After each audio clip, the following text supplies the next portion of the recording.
आगे जी की हमने बहुत सी कविताएं देखी हैं, जिनमें चांदनी जिलो कविता का हम सब प्रसंग आज व्याख्या करने वाले हैं।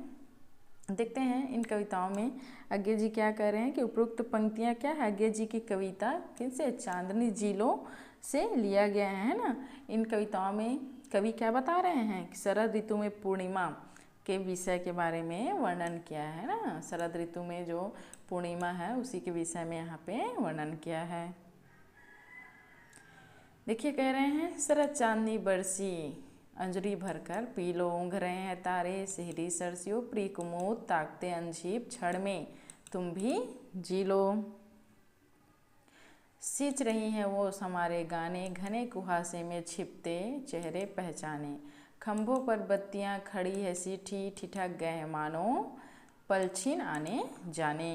कवि क्या कह रहे हैं, कवि कह रहे हैं यहाँ पे कि शरद चांदनी बरसी, कह रहे हैं, कवि कहते हैं कि शरद ऋतु में पूर्णिमा का चांद क्या है, धवल निकल आया है। अंजलि भरकर पी लो, ऊँघ रहे हैं तारे, मानो वहाँ चांदनी बरसा रहा है। ऐसा मन करता है कि उसे अपने अंजलि में है ना लेकर पी लिया करो। तारे इस ठंडी रात में क्या है, तारे इस ठंडी रात में ऊँघते हैं ना, आधी नींद में जो रहते हैं ऊँघते हुए प्रतीत हो रहे हैं। सिहरी सरसियों प्रिय कुमुद ताकते अनछिप क्षण में। कवि कहता है कि हे प्रिय, कुमुद के फूल चांद को ताकते हुए दिखते हैं, ऐसे पलों को तुम भी जी लो। ऐसा लगता है जैसे रात के पहर, इस पहर में ओस मेरे गीत गा रही हो।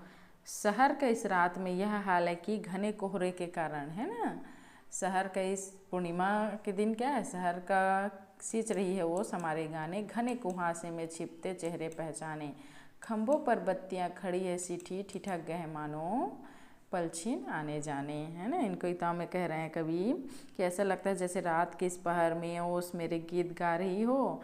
शहर के इस रात में कैसा हाल है कि घने कोहरे के कारण चेहरे पहचान नहीं आ रहे हैं ना, शहर में ऐसे कोहरे बरसे हुए हैं, बरस रहे हैं कि चेहरे पहचान नहीं आ रहे हैं। खंभों की बत्तियां सीढ़ी सी खड़ी हुई है, ठिठक गए हैं मानो पलछिन आने जाने, मानो सभी पल छीन ठिठक गए हों। आगे देखते हैं, उठी ललक ही उमंगा अनकहनी अलसानी, जगी लालसा मीठी खड़ी रहो ढींग, गए गयो घहो हाथ पाहुन मन भाने, ओ प्रिय रहो साथ भर भर कर अंजुरी पी लो, बरसी शरद चांदनी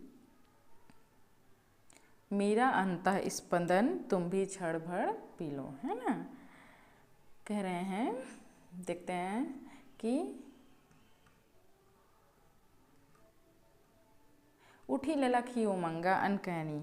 कवि कहता है कि ऐसा सुंदर वातावरण देखकर मन में क्या है, ललक उठती है। उठी ललक ही उमंगा है ना, उमंग और ललक उठती है, मन क्या उमंग से खुशी से भर उठता है। हे प्रिय, तुम हाथों में हाथ डालकर मेरे निकट खड़ी हो, यह बड़ा ही मन भावन दृश्य है ना।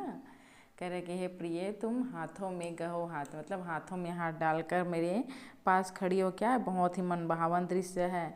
हम कहीं कुछ अनकही आपस में कहें, है ना, हम कुछ कुछ बातें अनकही आपस में कहें, तुम मेरे साथ रहो। शरद ऋतु की यह चांदनी बरस रही है, उसे क्या है, अंजलि भरकर पी लो। ऐसे अवसर का तुम भी लाभ उठा लो, हर क्षण प्रसन्न होकर व्यतीत करो। इसमें क्या है, शांत रस है, मुक्त छंद है, प्रकृति का सुंदर वर्णन किया गया है, भाषा क्या है, सरल और चित्रमयी है। इनकी अगली कविता देखते हैं, उधार, मतलब सवेरे उठा तो धूप खिली थी। उपरोक्त पंक्तियाँ क्या है आगे की, सवेरे उठा तो धूप खिली कविता से लिया गया है ना। इसमें कवि किसके बारे में बता रहे हैं, इन पंक्तियों में जो प्रातःकाल बेला का सुंदर वर्णन किया है ना, जब प्रातःकाल सूर्य का उदय होता है उस समय के इसमें क्या है, इन पंक्तियों में वर्णन किया है। देखो, सवेरे उठा तो धूप खिलकर छा गई थी और एक चिड़िया अभी अभी गा गई थी। मैंने धूप से कहा, मुझे थोड़ी गरमाई दोगी उधार। चिड़िया से कहा, थोड़ी मिठास उधार दोगी। मैंने पास की पत्ती से पूछा, तनिक हरियाली दोगी, तिनके की नोक भर। संग पुष्पी से पूछा उजास दोगी किरणों की ओक भर, है ना। साथ में देखते हुए आते हैं। सवेरे उठा तो धूप खिली थी और एक चिड़िया अभी भी गा गई थी। कोई कहता है कि एक दिन सुबह जब सोकर उठा तो धूप खिलाई थी, पक्षी चहचहाने लग गए थे। तो मैंने धूप से कहा मुझे थोड़ी सी क्या है गरमाई उधार दे दो, है ना। चिड़िया से कहा थोड़ी, और उन चिड़ियों से क्या कहा कि थोड़ी मिठास मुझे उधार दे दो। मैंने पास की पत्ती से पूछा तनिक हरियाली दोगी तिनके की नोक भर। और कई ने कहा कि घास की पत्ती से भी हरियाली उधार मांगी, है ना। संग पुष्पी से पूछा उजास दोगे किरण की ओक भर।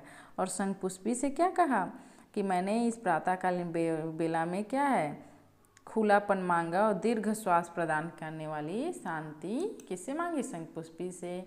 मैंने हवा से मांगा थोड़ा खुलापन, बस एक प्रश्वास लहर में एक रोम का सिरन भर उल्लास, है ना। और इस प्रातःकालीन बेला में हवा में खुलापन मांगा, दीर्घ श्वास प्रदान करने वाली शांति मांगी, कवि ने लहर से भी कुछ प्रसन्नता मांगी, है ना।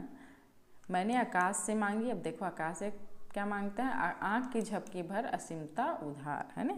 मैंने आकाश से क्या मांगा, आकाश से कहा कि आँख की झपकी भर असीमता उधार मांगी, है। आपकी आँख की झपकी भर असीमता उधार मांग ली। देखो सबसे उधार मांगा, सबने दिया, यो मैं जिया और जीता हूँ, क्योंकि यही सब तो है जीवन, गरमाई मिठास हरियाली उजाला गंधवाई मुक्त खुलापन लोच उल्लास लहरील प्रवाह बोध में भव्य निर्वास निस्सीम कई सब उधार पाए हुए द्रव्य।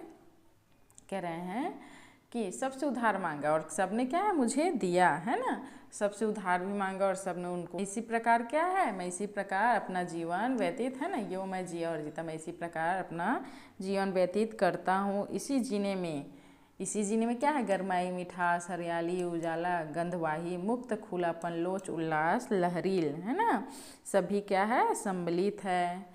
कवि कहते हैं कि प्रवाह और बोध भय निर्वास निश्चिंत कहे सब उधार पाए। कवि कह रहे हैं कि इस समय रात के अंधकार होने पर मैं जागा तो किसी अरूप ने मुझसे कहा, क्योंकि तुम्हारे जीवन के इतने रूप हैं, बहुत से अनुभव हैं, तुम इनकी नज़र में बहुत धनवान हो, तो तुम क्या थोड़ा सा प्यार मुझे उधार दे सकोगे, है ना। रात के अकेले अंधकार में सपनों से जागा, जिसमें एक अनदेखे रूप ने मुझसे पूछा था, क्यों तुम्हारे जीवन के इतने विविध अनुभव हैं, है ना, इतने सारे तुम्हारे पास अनुभव हैं, तो क्या तुम बहुत धनी हो, है ना।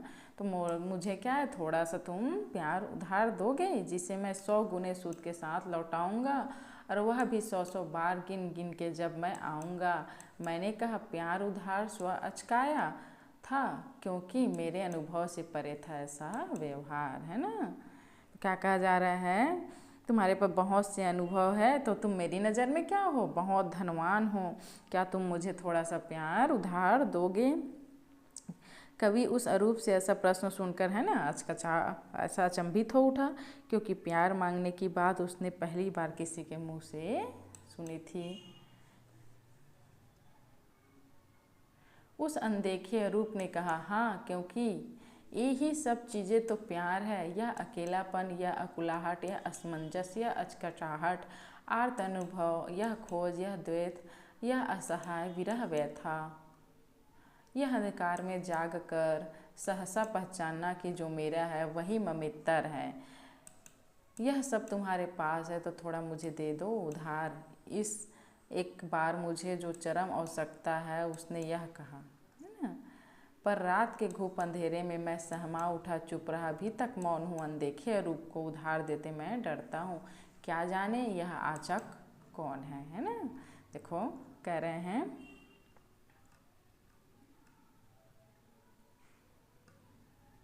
उस अनदेखे रूप ने कहा, हाँ, क्योंकि यही सब चीज़ें हैं तो प्यार, यह अकेलापन, यह कलवाहट, यह असमंजस, है ना।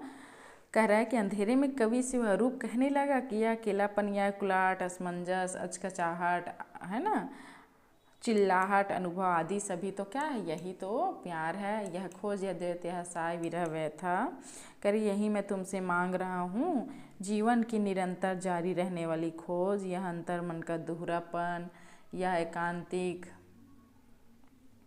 विरह की कहानी, यह सभी प्यार है। कवि अंधकार में यह सोचने लगा, जो मेरा है वह किसी और का भी है मेरा, अकेले का इस पर अधिकार नहीं है, इसलिए यह रूप इसे कुछ समय के लिए ही उधार के रूप में मांग रहा है ना। थोड़ा सा मुझे दे दो उधार, इस बार चरम आवश्यकता है ना, उसकी अति आवश्यकता है मुझे, इसलिए थोड़ा सा तुम उधार दे दो, उसने यह कहा। पर रात के घोप अंधेरे में मैं क्या है, अचकचा है ना, अचंभित हो तभी मौन हूँ अनदेखे रूप को उधार देने। उस क्या है, रूप को जिसे मैं जानता नहीं, उस उधार देने से मैं डरता हूँ, है ना। क्या जाने यह याचक कौन है, क्या पता याचक कौन है ना, मुझे नहीं पता, इसलिए उसे मैं उधार देने से डरता हूँ। इसलिए यह रूप कुछ इसे कुछ समय के लिए सही उधार के रूप में मांग रहा है। वह कहता है कि मुझे इन सभी की अत्यंत आवश्यकता है, क्या कहे ना, याचक उधार, लेकिन कवि बोलते हैं कि मैं उसे उधार देने से डरता हूँ कि क्यों, कौन जाने याचक मांगने वाला कौन है। आगे की इन पंक्तियों में क्या है, शांत रस है, मुक्त छंद है और अलंकार अनुप्रास है ना। अलंकार कौन सा अलंकार है, अनुप्रास अलंकार है। धन्यवाद दोस्तों। आगे की कविताएं, जो कुछ कविताएं आपके सामने हमने प्रस्तुत किया है, सब प्रसंग व्याख्या सहित।